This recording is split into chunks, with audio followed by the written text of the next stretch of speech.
All right, we are recording. It is March the 5th, 2020, and this is MELS 601 Clinical Coach Zoom session. Tonight on the schedule, we're going to talk about APSL Task 5.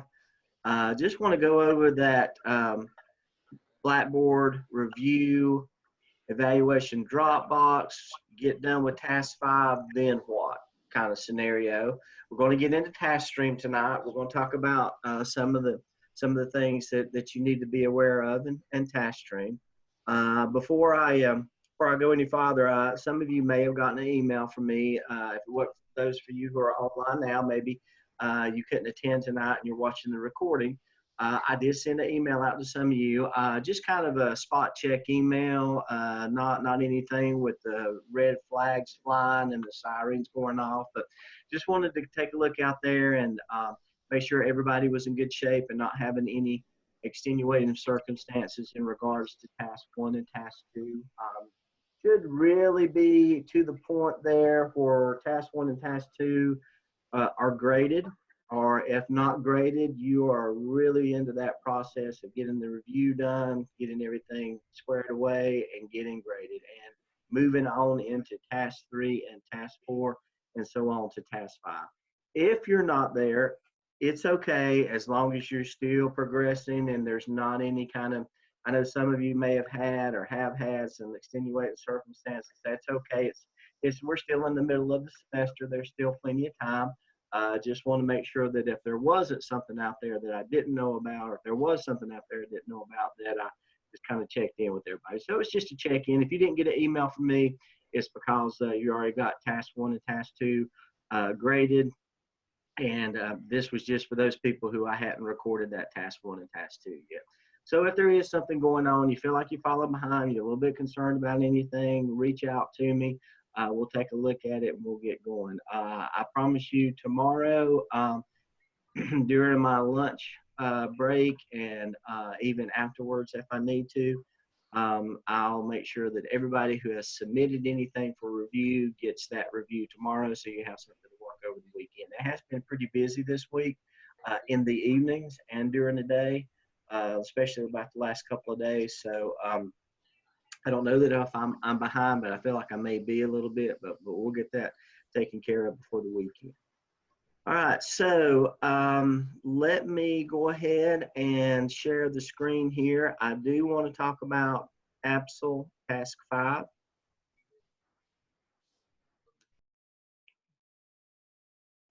Let me pull that up in the scale handbook. And at this point in time, you should be seeing my screen share, and you should be looking at the scale handbook, APSL Task 5. And anytime that I'm going to share several different things tonight, if for some reason I'm talking about something that I just shared and it doesn't come on the screen, please somebody let me know so I can make sure I did it right. I'm still getting used to the changes that Zoom has made in that. But anyway, APSL Task 5 is the final task for that evidence for the APSL evidence for MELS 601. Unless Dr. Church told you different, and I really don't think that he did, you do not have to get task 5 peer reviewed. So that's a piece of the process that is going to cut out here at the end, save a little bit of time in that. But it is not for peer review.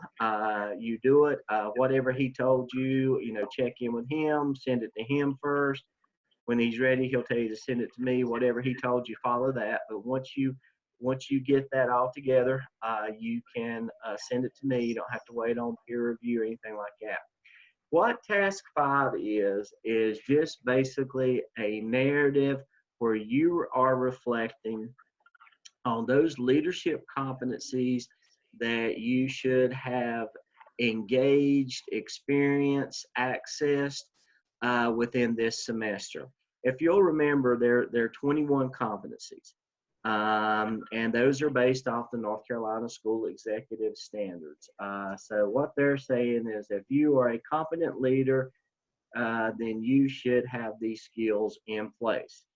Now, the great thing about this program is we correlated the MELS program to the North Carolina School Executive Standards. So once you become an administrator, once you become an assistant principal and you start being evaluated on that North Carolina School Executive evaluation, you're not really going to be surprised by what you're evaluated on. So you're already looking at those competencies that are research-based. It's kind of the checklist, and next semester we'll talk about maybe a checklist in teacher empowerment. But these competencies, these 21 competencies, and not just the school executive standards, but these standards is here as well. And if you want to research that, it's in the scale book, and you can look and see what each of these are. But it's a checklist of a competent leadership. Things like conflict resolution, have competency to engage in conflict resolution, communication, dialogue. I'm trying to think of them all in my head right now. Of course, I can't think of all 21, but those are the competencies. So as you progress through the MELS program, and I'm looking at the rubric right now under proficient, in this program, you were part of the MELS 601 course with Dr. Church. During that course, you received content and theoretical knowledge on what it takes to be a principal, to be an administrator. You also engaged in some clinical experiences. Now, by clinical experiences, I mean the internship hours that you've been logging. Those are considered clinical experiences. Your work in the ABSL is part of your clinical experience. So we got course content, we got whatever you did in the intern to log your internship log, and your activities in the ABSLs.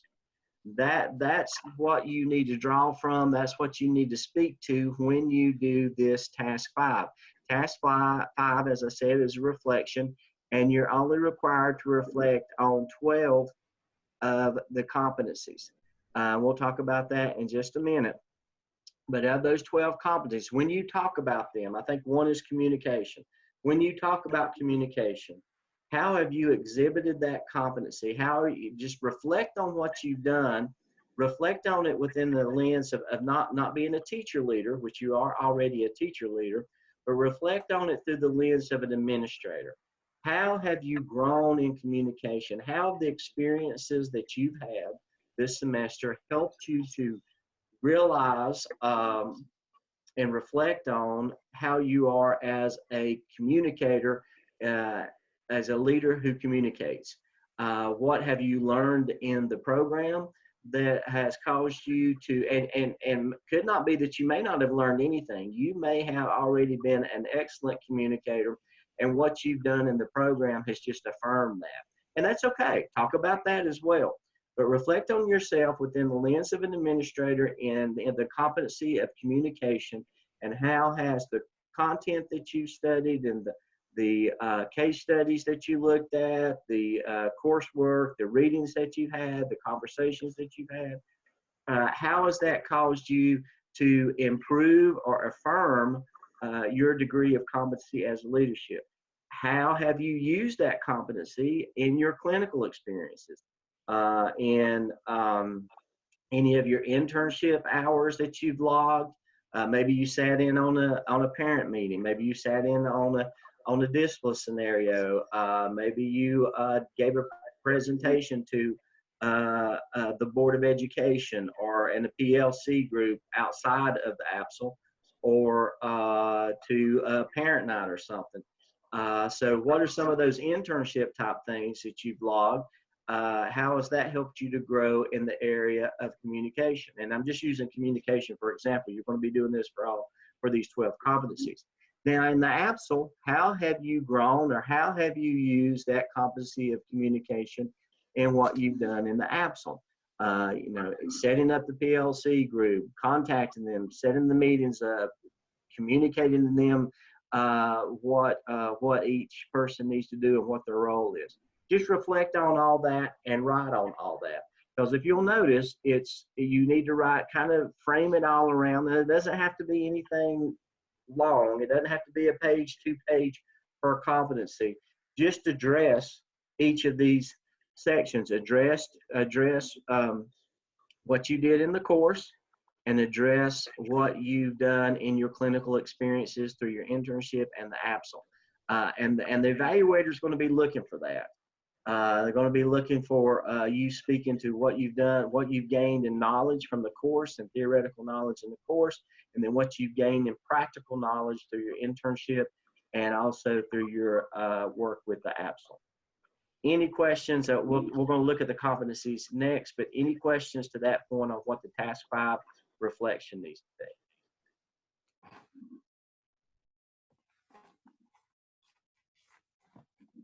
Okay, great. So let's see, I'm kind of looking at where I'm at right here. The competencies for here we go, here they are. These are I'm looking at the scale handbook, and this is kind of at the very beginning, MELS 601. Scroll down to the second or third page, and it talks about these competencies. What you're going to see here are 8 competencies. As I said, leadership competencies in communication, change management, delegation, dialogue, inquiry, judgment, systems thinking, technology, visionary. You have to address these 8 plus 4 more that you choose. So we know from your course content and also from your work with the APSL that you are going to be engaging these 8 areas in some form or fashion. So that's why we're saying, okay, you have to comment on these 8. But when you talk about the clinical experiences, specifically when you're talking about logging your internship hours, there may be some other competencies that you kind of used that from that internship and logging those hours that you can talk to. So they're telling you you have to do these 8, and then you pick 4 more. Okay. All 21 competencies, I'm not going to look through them, but you will find them in the scale handbook towards the end of the scale handbook. We're talking about evidences, and I'll show you again where they're at in another place that you can look at them and access them pretty easy. So in task 5, you write about these 8 plus 4 more for a total of 12. There are 21 of them. You're going to do 12 this semester. Next semester in MELS 602, which is going to be a whole lot lighter of workload for you, you're going to address the following 9. So by the end of MELS 602, you will have addressed each competency at least once for your last task in the evidence. In this case, APSL task 5, evidence is your reflection competency. So for MELS 601, APSL task 5, you must reflect on 8 of the competencies, and they're listed here, plus 4 more that you select. Any questions on what you need to do in APSL task 5? Dr. Bolus. Yes. These are the 8. Then where are the other 4 that you mentioned? Or do we choose 4 of these, and so some of them will have 2? Great clarifying question. No, you address these 8 and then the other 4. The other 4 are later on in the scale handbook. They're also in your clinical coach handbook, but you will also see them in task stream as well. I'm going to show you where they're at in task stream because you're going to be working with these competencies again a little bit this semester. So that way I will get to that and I'll show you where they're at. And for some reason you can't find them, you contact me and we'll get to a Zoom session where you can make sure that you got them. But they are in the clinical coach handbook. They're later on in this scale book. I'm not going to scroll through and look for them right now, but they're in the scale handbook. They're in the clinical coach handbook. Both of those handbooks can be found in the Blackboard shell, and they're also going to be on task stream. Good question. All right, so APSL task 5. All right, so where we're going to move now, I'm now going to share Blackboard shell. Okay, at this point in time, you should be seeing my Blackboard shell. So just the process, and it's okay. Let me kind of confirm that because it's already happened about 3 times. So don't get wound up about it. It's okay if you accidentally submit to the Dropbox first rather than the review tab. The process is you upload to the Absol task for review, you get feedback, not reservations, I got reservations on my mind. You make revisions, we get it in good shape. When it's in good shape and it's ready for a grade of 100, I will tell you to then upload it to the Dropbox. Dropbox, where I collect your grade. That's where I keep up with the number of points that you collect in the semester. That's how I track where you're at in the process to make sure you're getting everything done. And that's what I have to turn into Gardner Webb. So I have to collect those points and that grade for Gardner Webb. I don't want to do all the revision here in the Dropbox, because every time that somebody submits something, I have to give a grade. And so it would just be back and forth. And some clinical coaches may do it. I don't do it. I like doing all our revision and our improvement work up here. Then when it's in great shape and we collect a grade, we put it down here. If you put it down in the Dropbox first, that's okay. I'll give you a grade of 0. Don't panic. All that, and I'll put it in the comments section. Make sure that you upload this in the task for review first. Then you go back and upload it in the task for review. We make our revisions. We get it all ready. Then when you are ready and I tell you to put it in the Dropbox, you put it in the Dropbox and I revise that grade of 0 to 100. That's all that is. If it goes in the Dropbox, I have to give it a grade. But I can change that grade and revise it depending on what's there. So it's not a big deal. So the process is, as I said, as we're working on each individual task, task 1 through 5 for the Absol, we do all our revision and improvement here in Absol task for review. Okay, once we get everything in great shape and we do it numerically order. And if you upload task 1 and then turn around and upload task 2, I'm not going to give you feedback on task 2 until we talk about task 1.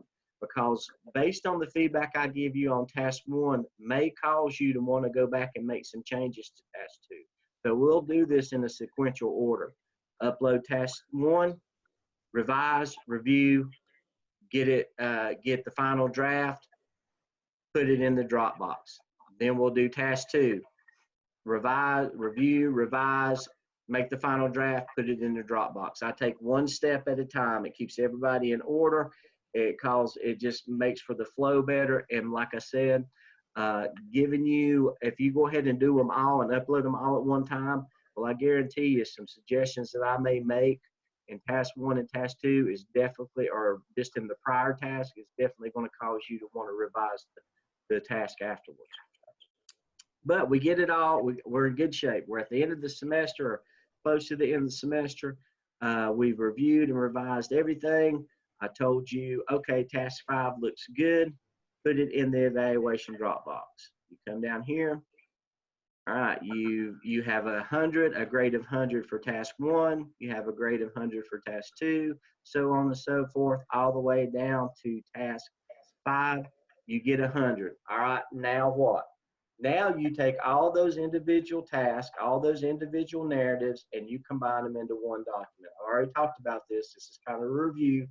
But just to kind of bring it back out, you take tasks 1, 2, 3, 4, and 5, combine them all into one document. So it's no longer Absol task 1, 2, 3, 4, and 5. It's now the Absol narrative. And that is the Absol with one cover page, one reference page, one appendix.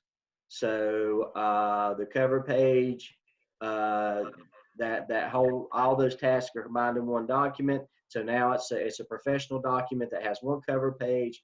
Put all your references and your citations together, and all your artifacts, if you have any for your appendix, put them all together. So you take that one whole document, the Absol, and at that point in time, we call it the Absol Final Evidence Narrative. That's the whole document. You won't see this on your Blackboard. This is for another semester where I had 2 601s, and Dr. Church and Dr. Todd want to do something a little bit different with the Final Evidence Narrative.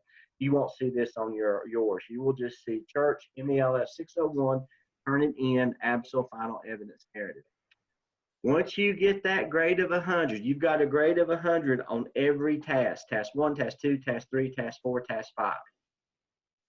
I will tell you, you are ready to upload, you're ready to combine these tasks into one document and upload to the final evidence narrative in the evaluation Dropbox. This is what I'm referring to when I say that in the reply in my comment section. You take that one document, you upload it here, and what that does is it's going to be reviewed for citations and references. That's why it's going to compare your paper to every other paper that's ever been written in its database. And so if you've ever uploaded this to turn it in to kind of check, then when it comes to me, it's going to be 100% because this paper is already in turn it in. So it's going to compare it against itself, which is going to be 100%. It's going to show 100% in the originality report. So that's why I don't want you to, I went over this last time. I don't want you to copy the description, even though it's in the helpful hints guide or the template. I don't want you to copy the description of the evidence, the instructions, the prompts, or anything like that, because it's going to compare what you've got in your paper against what's already out there. It's going to compare it to the scale handbook, and that's going to up your originality report. So we want to prevent that. So once that comes in, I'll take a look at the originality report. If everything is in good shape, you will get another grade of 100 for your final evidence narrative. And in the comments section, I will say, ready for task stress. Okay, I'm going to pause because I know a while back there was something that came in on the chat, and then you think about and see if you got any questions. Oh, thank you so much, Jessica. Jessica says the 21 competencies are on page 6 in the clinical handbook. Jessica, thanks for doing that for me. I appreciate that very much. So the 21 competencies are listed in the clinical handbook for page 6, and you need to give Jessica a big thank you for that. All right, so any questions? That will finish everything that you need to finish in the Blackboard shell for me for this semester when you get to that point. Any questions on that?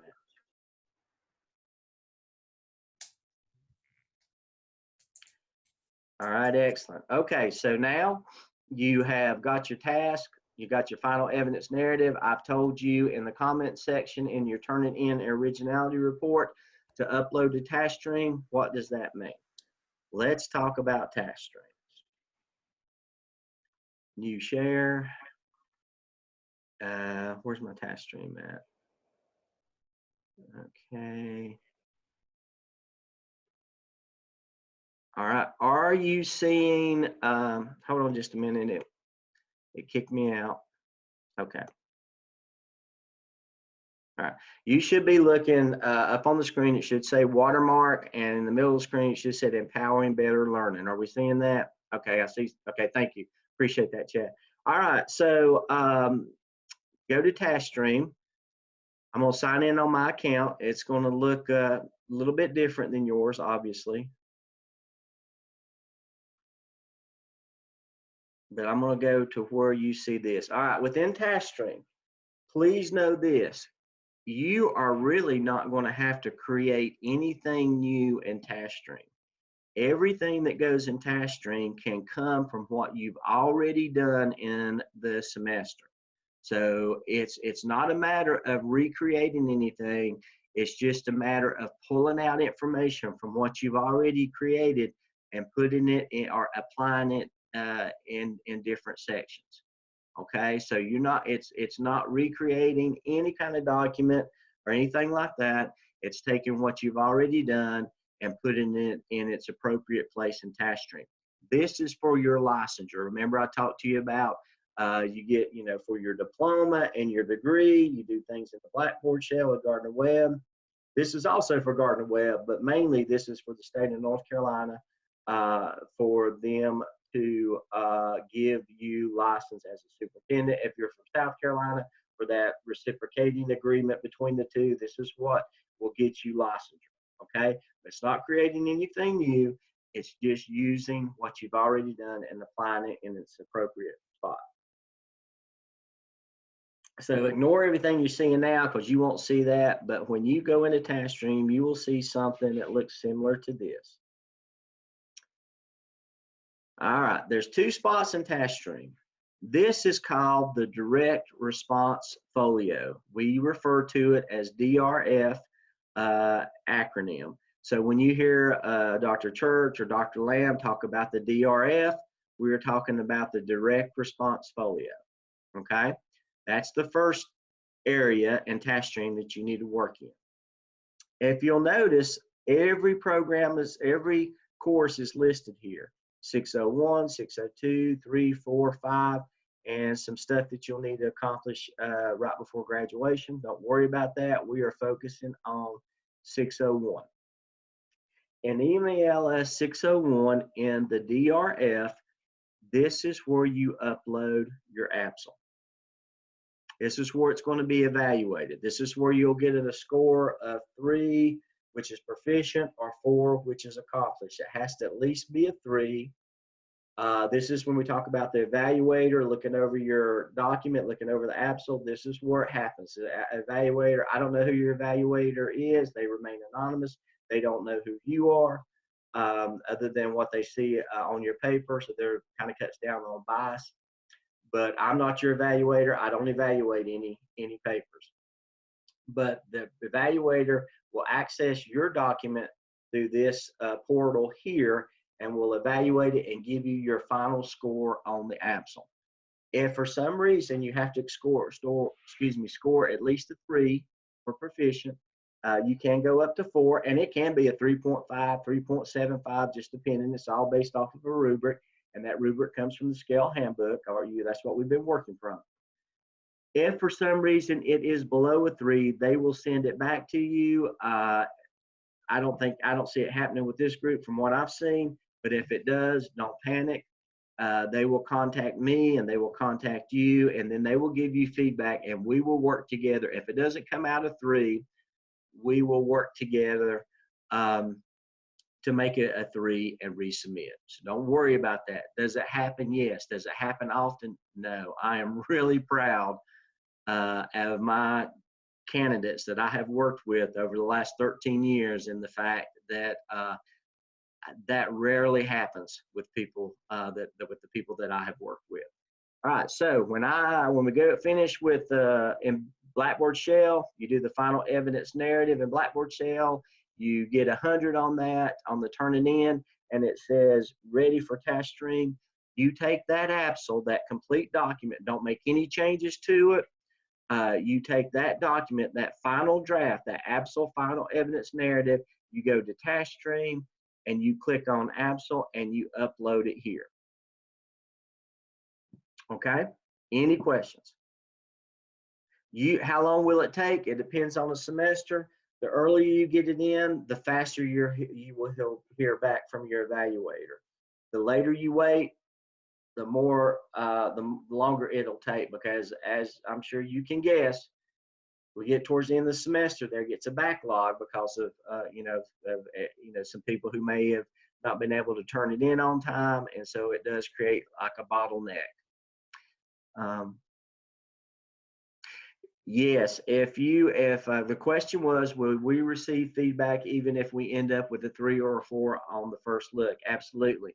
You will hear from the evaluator either way. If it's a 3 or a 4, and it really depends on the evaluator. If they give it a proficient, you might not hear, like I will. I'll comment on the things that are great, or excellent, or good, and the things that need to be improved. It depends on the evaluator. Some do and some don't, but you will get feedback on what your score is and where you're at in the process. So the goal now is to finish through task 1 through 5, get grades of 100 on task 1 through 5, go into and create a final evidence narrative, get 100 on that, get the comment from me that says ready for task stream. Do not upload your APSL document into your DRF. Remember, that's what we call what you're looking at now, the DRF, until you get clearance from me.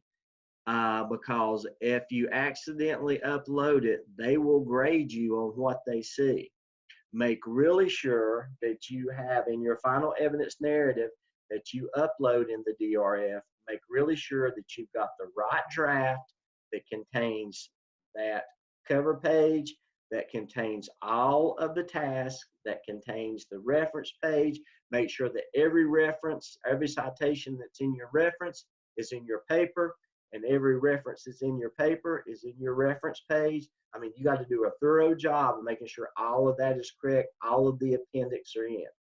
So because they will evaluate you on whatever they receive. If you accidentally put the wrong draft in, it's going to create some complications for you on getting everything. It's going to be a rush. It's going to be a complication as far as getting the right document up there and getting it evaluated. So I just make sure you do a double check on what you upload here and if you upload the right thing. Any questions? Okay. Now, if you'll notice, there is a couple of other things under 601. Okay, let me kind of go back to get off of all this here. All right, if we have to, we'll do it this way. Okay, I'm gonna go back out. I want to look at that DRF as it appears clean without anything. Okay, good. Okay, remember this is the DRF, direct response folio. This is where you upload the APSL for 601. Okay, there's also two other items here called the competency analysis and the School of Ed disposition. All right. These are both basically self-assessments on where you're at. We'll open them up. The competency analysis, you click on the competency analysis, and you can read all that, but basically what you're going to do is click over here where it says complete this form, and you are going to go through and self-assess where you're at in the program in regards to these competencies.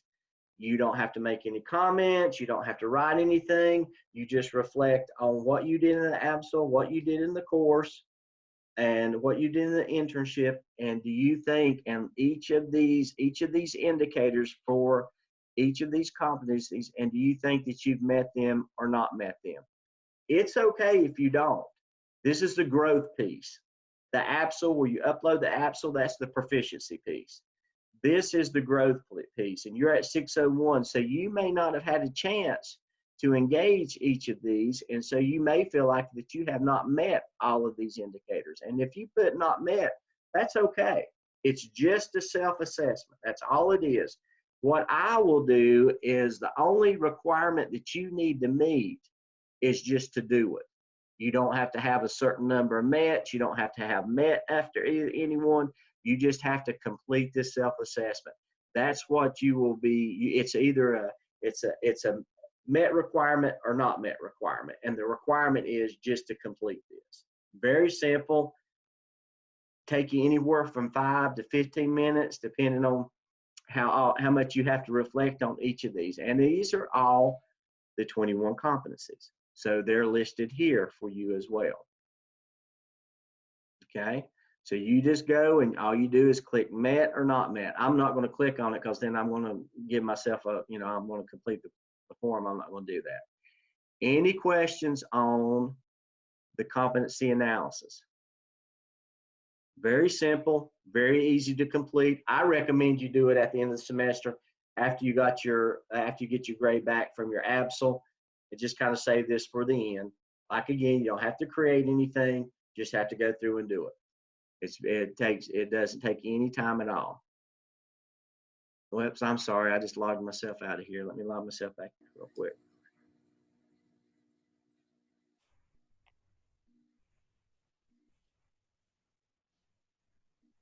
I know this says MELS Spring 2019. This is just the example that it hasn't changed since then. There's not been any updates. And so this is just the template that I'm using. Okay, this is the DRF. We just looked at the competency analysis, which is you looking at all 21 competencies. But you haven't reflected on all 21 competencies. You haven't engaged all 21 competencies at 601. No problem, that's okay. That's why some of these will be not met, but you just complete that. Now, we also have what we call School of Ed disposition. Same process. It's basically just a self-assessment piece, and you just complete the form. It's a little bit different in that it has a Likert scale, and this is dispositions towards leadership. Do you possess, or to what degree do you feel like you possess these dispositions to leadership in these areas? And it's all unsatisfactory, needs improvement, meets expectation, exceeds expectation. This is, and these are a little bit different. These aren't the competencies. These are learner development. If you wish to, you can make comments here. It's not required. It's not mandatory. Okay. You just have to go click where you think you are, read all this, and where you think you are in these areas.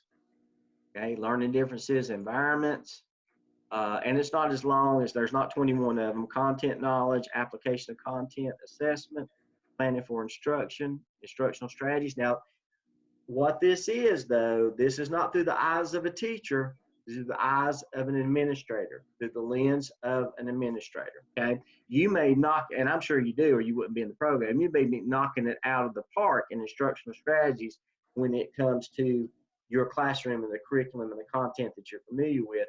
But as an administrator, how versed are you in all the instructional strategies that you may be viewing or observing in the building? Okay, so, and like I said, there's not many of them. You just click each of the ones. If you wish to make comments, you can. It's not mandatory. It's just another self-assessment. So you're going to assess yourself on the competencies of leadership and the dispositions of leadership. All right, so let's see if I can do this. Okay, great. So here's what you have to do. You have to upload the ABSL. You have to take the competency analysis, and you have to take the school ed dispositions. Now, you won't be doing that every semester. If you'll notice in MELS 602, all you're going to be doing is uploading the evidence. You don't have to do a competency analysis or school ed dispositions in the MELS 602. Okay, so that's why it's going to lighten up for you a little bit next semester. All right, so there's one other thing that you need to do in TaskStream. Okay, we talked about how you need to get done with the Blackboard shell, do the final evidence narrative, get a grade. You'll get a comment that says ready for TaskStream. You come up here and you upload your ABSL for evaluation. At some point in the semester, maybe like the last 2 to 3 weeks in the semester, you complete the competency analysis and the school ed dispositions. I've got a way to go in here and see who's done what. So I'll keep up with you, make sure that you're on track. Now, there's something there's something that you need to do now. And I kind of fudged when I said that you don't need to create anything. You really do. You need to create one thing, but it's not a big deal. And there's another part of the TaskStream that you need to upload stuff into. So let's go back and let's talk about the ABSL. What's the ABSL consist of? The ABSL consists of narrative that talks about what you did and artifacts. The narrative is where you told us what you did. The artifacts is where you showed us what you did. All right. It's okay for me to say I'm an excellent whittler. I can take a piece of wood, I can get my jackknife, and I can whittle out a duck, no problem. And I can tell you how to do it all day long. But the only way you're going to know if I'm competent in it is if I show you a piece of wood that I have whittled into a duck. It's okay for me to tell you that I'm a great artist. I may have theoretical knowledge on the different paints to use, different brush strokes to use, the different lighting to use. But until you see my painting and my artwork, you really don't know if I am a competent in being an artist.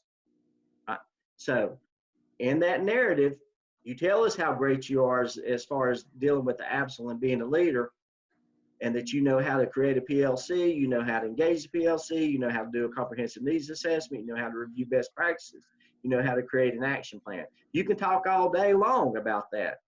But that's why we ask you to turn those artifacts in, because that is an artifact, and that shows us that you did what you said you did, that it shows that you are competent in that area. So I wanted to start off with that. So all those artifacts that you're collecting in the ABSL, The email to the principal getting permission to create the PLC. The email to your PLC members asking them to join your PLC. The sign-in sheet, the agenda, the PowerPoint, the clip of you conducting the meeting, the pictures of you conducting the meeting, the actual action plan itself. Those artifacts you need to put somewhere in the task stream.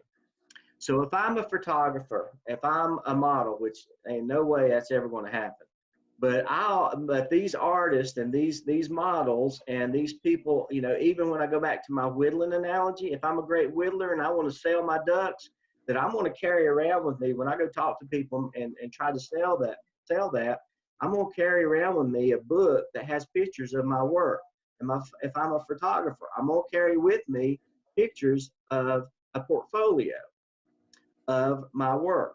If I'm an artist, I'm going to carry a portfolio that shows my competencies, my practical competencies in that area. So you're going to create an electronic portfolio. Now, the name of that electronic portfolio is called the competency folio. So some of this stuff sounds a lot alike. So you have your 21 competencies, you have your competency analysis, and you have your competency folio. All right. You also have your direct response folio. So just make sure you keep all those separate. Now I'm going to show you where that competency portfolio is and how you need to create one in just a second. Let me go to the chat because I know we're a little bit longer tonight, but I really feel like this is a good time to share all this with you. Question was, is a video required for task 4? Task 4, I don't believe so. I have to look at the rubric. In some of the evidences, a video is required, but I don't think it is. I think it's just like a best practice thing. Best practice is, no, absolutely, no. It's not required. It's not required. It's a good artifact. It's an excellent artifact. And it's also best practice. But if you just want to do a picture of yourself doing a presentation, that's acceptable as well. All right, so let's go back to the competency folio. All right, I want to create my portfolio that shows that I'm a competence leader by using all those artifacts that I have accumulated in the APSL. Where do I put them in task stream? All right. Up here in the top banner, you'll notice it says folio and web pages. And basically what you're doing is you're creating your own web page. All right. So you click on here, and yours is going to look different than mine. All right. This is one that I've already created for a sample. But what you're probably not going to see much here at all, maybe some directions, but there's going to be a create new, and it takes you through the process step by step. And don't worry, there's a 2-minute video on how to do this. I'll show you where it's at here in a minute. But this is how you create your competency folio. When you create your competency folio, it's going to look something similar to this. You're going to have all 21 competencies listed here. So this is another spot where all 21 competencies are listed. All right. You're also going to see something about digital learning competencies. We'll talk about that in a minute. Internship logs, we'll talk about that in a minute as well. But here are all the competencies. All right, so let's start out with communication. If you click on communication, the first competency, there's going to be some information here, and you're going to see 3 evidences: APSL, SIAP, and open-ended. So what is that telling you? That's telling you for this competency of communication, I need to upload at least 1 artifact from the APSL that shows I am competent in communication. The SIAP is MELS 605. When you do that in MELS 605, that's where the second artifact is to be uploaded for communication. And then you have an open-ended, which can be anything that you choose it to be to show that you're competent in communication. So by the end of the program, not by the end of the semester, not by the end of 601, but by the end of the program, you're going to have 3 artifacts in each of these competencies. Okay? And you don't do the same one for everyone. So with communication, the APSL. Change management, okay, so you need to upload an artifact from the APSL that shows that you are competent in change management. That could be an action plan. That could be a copy of maybe something from the comprehensive needs assessment. Okay, third competency, conflict management, the APSL. Now, a lot of people think conflict management, okay, well, that's discipline. Well, you didn't do any disciplinary actions in the APSL, but what you did do is you had an agenda where you guys looked at the comprehensive needs assessment, you looked at the best practices, and you had a conversation on what to use. And conflict might, in other words, may be disagreement amongst your PLC, where you resolved that conflict, or knowing that there's a need that needs to be met with the best practice, and you resolve that conflict by creating an action plan to address that need. So that's conflict management. Now we get on down here to creative thinking. There's an artifact there that you can use from the APSL.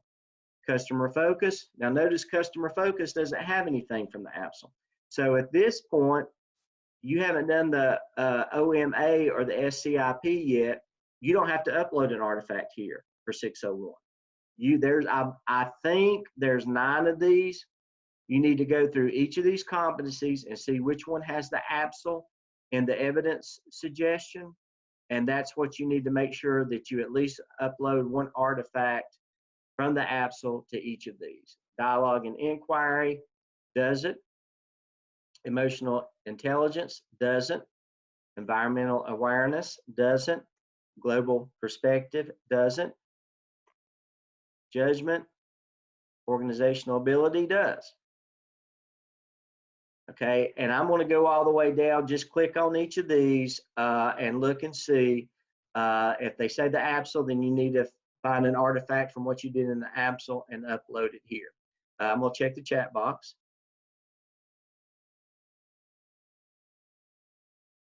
Good, great question. Great question. The question was, did each one have to be a different artifact? No.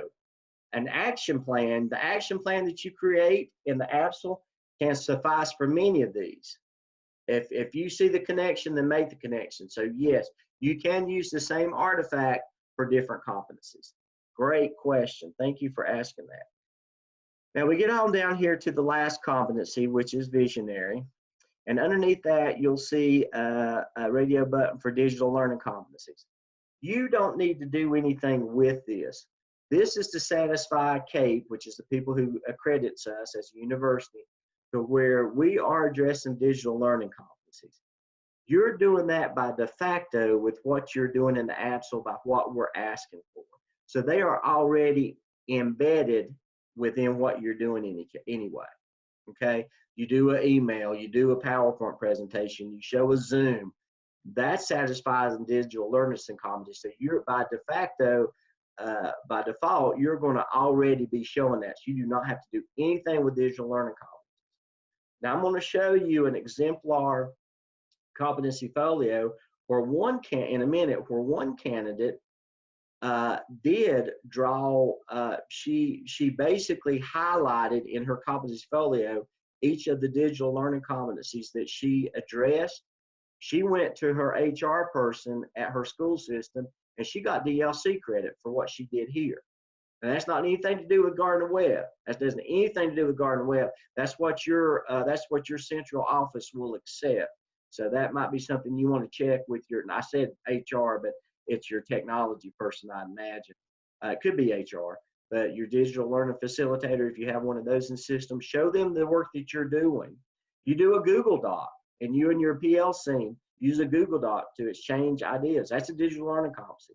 So if you want to highlight that and draw attention to that in your portfolio, and then share this portfolio with your digital learning facilitator or your central office, they may go ahead and give you DLC credit. Do not worry about internship logs. We'll go over that later, okay? We'll come back to this. We'll review everything that I told you in Task Stream, and I'm going to tell you a little bit more, but I'm going to cut it short for tonight because I think that's enough. But I am going to show you 2 more things. Um, there's a short 2-minute video, and we'll dive into the competency folio. Remember, this is your competency portfolio, your competency folio. We'll dive into this a little more later when we meet again, because you'll be wrapping up the ABSL and you'll be ready to do this. But now you can go ahead and create this. You might not do anything with it, but you can go ahead and create this. I'm going to go back to Blackboard Shell. Let me share that. Okay, I think first I need to, let me do this first. Hold on. Just bear with me. Okay, let me get back to that. Okay, are you are you seeing the Blackboard Shell now? Okay, great, great. I don't have to go back and do a new share. You'll go to Video Library, and you may have already seen this. There is a video here called Setting Up Your Competency Folio. It's a 2-minute video that Dr. Lamb did.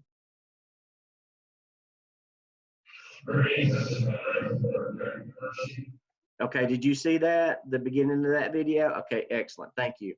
And he'll go through exactly what you need to do to set up your competency folio. So when you get to and you can go ahead and do that now, and I would recommend that you did and just kind of become familiar with it, because this competency folio, you can really change it to look anything that you want to look at. Now, I want to stop share real quick because I'm going to have to go to my email, and there's some confidential information there about some other candidates that, you know, for the sake of FERPA, I'm going to make sure that you can't see it. So bear with me. All right, let me go.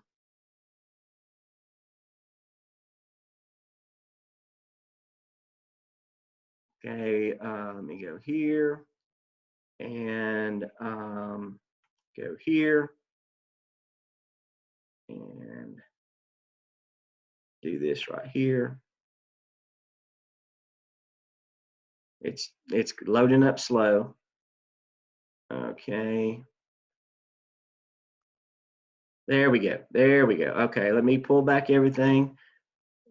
Okay, so we're all happy. We're all still here. Okay, I'm going to do a new share, and I'm going to share with you an example of a competency folio. This is from Anara Henderson. She was not a candidate of mine. She was a candidate of Dr. Lamb's, and he put this up as an exemplar. Now, this is the same thing that I showed you, but she went into settings, she created and are you seeing this competency folio? Okay, great. She went in and she changed her background to show this, her colors, and this is how she set up her competency folio. We have permission from this candidate. She's graduated a while back. We have permission to share this with you.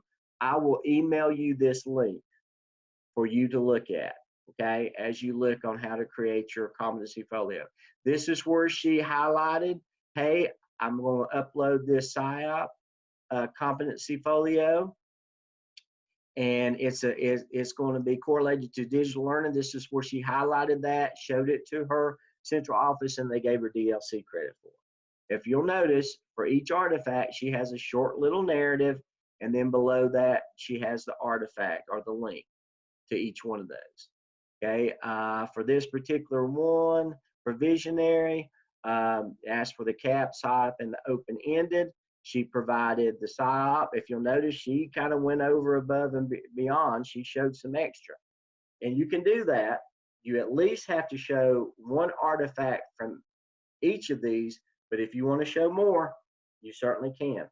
Because what you can do at some point in time is when you graduate from program, you can take this, and this is a web page that you're going to create, that you're going to have access to, and you can take it and share with whoever you're interviewing. If you're interviewing for a principal job or an assistant principal job, you can share this with them ahead of time, so where they can look at it and they can go through and they can see your competency as a leader, as an administrator before the interview. And that's what she's done here. So this has a lot of applications. It's not just something that you're doing for Garner Web, but something you can create that'll help you later on as you apply for jobs. Do we have to include a narrative like she did here? This is not mandatory, okay? You do not have to do a narrative. If you just want to throw the artifact in there for the ABSL and the other evidences is listed, you can just put them in there. I'll review all these and I'll give you feedback on this as well. We'll talk about that process in another time. But if I have any questions, what artifact is, I'll ask you in email and you can respond. Don't have to write a narrative. It's not mandatory. You can just throw the artifacts in there. Does it have to look this neat? No, it doesn't. It can look just like my sample one did. Okay, it doesn't have to be all this bells and whistles if you don't choose it to. Do we have to do a digital learning? No, you do not. This is, this is an exemplar. This is someone, who went, because she planned on using this as a professional portfolio for her later on as she graduates. Yours does not have to look like this. You can do the bare minimum and still get your license. Okay. So that's where I'm going to stop tonight. We will go back into this. I probably won't do anything with the Blackboard shell, won't do anything with the Absol. We're going to just start straight out with TaskStream. We're going to dive a little bit deeper into TaskStream and kind of engage you or tell you a little bit more about the process of how to use it. But are there any questions at this point?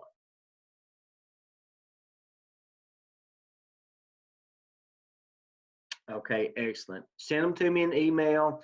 As always, if you need to Zoom, you need to talk on the phone, if you need to, just get an email response for me, a real quick answer to a question, let me know. I hope and pray that you and your family stay safe and healthy until we see each other again. Reach out to me if you need me. Have a great night. Kept it under an hour by 3 minutes. So thanks, everybody. I appreciate your attention. God bless you, and we'll see you next time.